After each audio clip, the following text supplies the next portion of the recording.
عیادت ہمارے دین کا، نبی مہربان صلی اللہ علیہ وسلم کی شریعت کا ایک حکم ہے اور ہمارے کلچر کا حصہ ہے۔ تعزیت کرنا، عیادت کرنا، حال پرسی کرنا، اور سیاسی اختلافات اپنی جگہ پر، نظریاتی اختلافات اپنی جگہ پر، لیکن یہ ایک بہت بڑا واقعہ ہوا ہے وزیر آباد میں، اور اس لیے میں ان دنوں بلوچستان میں تھا، تو میں نے اپنے جماعت کے نائب امیر لیاقت صاحب کو فون کیا تھا کہ آپ جا کر اسپتال میں عیادت کر لیں۔ اور یہ کوئی نئی بات نہیں ہے، ہمارے ملک میں یہ رواج، یہ طریقہ کچھ دنوں سے ختم ہوتا جا رہا ہے، لیکن یہ موجود ہے۔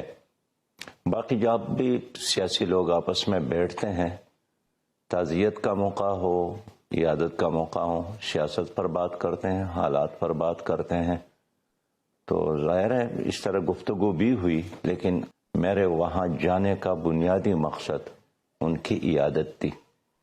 جی ٹھیک ہے۔ اچھا یہ فرمائیے گا کہ پی ڈی ایم کی حکومت کی جتنی بھی جماعتیں ہیں جس کا حصہ آف کورس آپ لوگ نہیں ہیں، تو یہ تو سارے مطلب کہ بات یہ کر رہے ہیں کہ عمران خان کے ساتھ جو واقعہ ہوا، جو ثانیہ ہوا، اس کے حوالے سے وہ یہ بھی کہہ دیتے ہیں کہ یہ ڈرامہ کر رہے ہیں۔ مثال کے طور پہ رانا تنویر کا بیان ریکارڈ پر ہے، رانا ثناء اللہ کا بیان ریکارڈ پر ہے، امیر مقام کا بیان ریکارڈ پر ہے۔ انہوں نے تو پورے واقعے کو مشکوک بنا کر پیش کرنے کی کوشش کی۔ آپ کی کیا رائے ہے؟ مطلب کہ میں اپنی رائے تو نہیں دوں گا، آپ مجھے بتائیں آپ کی کیا رائے ہے؟ آپ مل کر آئے ہیں عمران خان صاحب کو، وہ رانا ثناء اللہ کہتے ہیں کہ جی اگر 4 گولیاں لگی ہوں تو میں دیندار ہوں۔ پاکستان تحریک انصاف نے اپنا موقف رکھا، ہسپتال گئے، ڈاکٹرز کی رپورٹ سامنے آئی، آپ نے کیا دیکھا؟ دیکھیں، ایک ہے سیاسی اختلافات، جی، اور ایک جمہوری معاشرے میں سیاسی اور نظریاتی اختلافات ہوتے ہیں۔ ایک ہے دشمنی، تو جہاں سیاست کی بجائے آپس میں دشمنی شروع ہو جائے تو اس میں پر یہی ہوتا ہے۔ کل پی ٹی آئی کی حکومت تھی تو رانا ثناء اللہ کے ساتھ جو کچھ کیا گیا، اور آج پی ڈی ایم کی حکومت ہے تو عمران خان پر جو حملہ ہوا ہے اس کے بارے میں ان کی یہی تبصرے تھے۔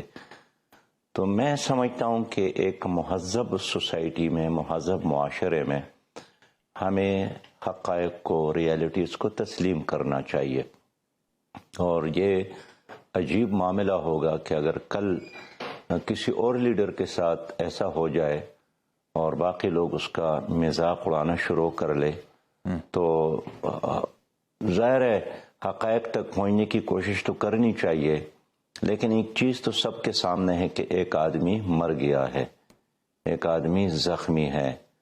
تو جو مر گیا ہے، بے شک وہ لیڈر نہیں ہے، وہ کوئی سینیٹر، ایم این اے، ایم پی اے نہیں ہے، لیکن ہمارے حکومتوں کو، وہ وفاقی حکومت ہو یا صوبائی حکومتوں کو، ان کا کوئی نوٹس نہیں لینا چاہیے۔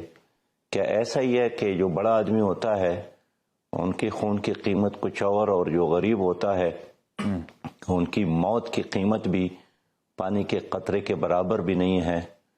تو پنجاب میں پرویز الہی کی حکومت ہے، مرکز میں شہباز شریف کی حکومت ہے، جی جی جی، اور یہ ایک شہری اس میں مر گیا۔ ٹھیک، تو میں سمجھتا ہوں کہ تمام حکومتیں ذمہ دار ہے، کوئی بھی بری ذمہ نہیں ہے۔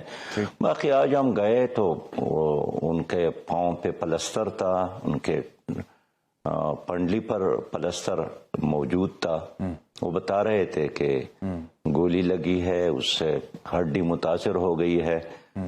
باقی تو زیادہ چیزیں ڈاکٹر صاحبان ہی جانتے ہیں، لیکن بہرحال وہ زخمی تو ہے۔